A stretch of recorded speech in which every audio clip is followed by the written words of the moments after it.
I'm Joost from Kids Toy Studio and I'm here with the EBL AA and AAA battery pack.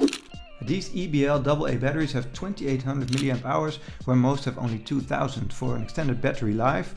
Now supposedly they maintain 80% of their capacity even after 3 years of having these lie in the cupboard. These EBL AAA batteries have 1100 mAh, where most have only 800 for extended battery life.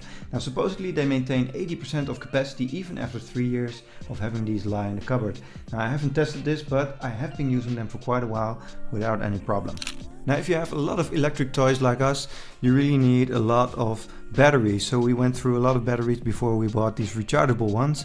And getting good rechargeable batteries can mean the difference between charging them once a week instead of once every 2 days. So that's one of the big advantages here of good rechargeable batteries like these. Now we've used these in a lot of different toys. We have toy robots, we have coding robots like coding mice, and coding robots like Botley, and they all take in a lot of batteries. We have electric drawing toys, and we used to have electric baby toys, which all take in a lot of batteries. So instead of going through batteries and keep buying them, I really recommend you buy these rechargeable batteries with a lot of charge in them and save yourself quite a hassle.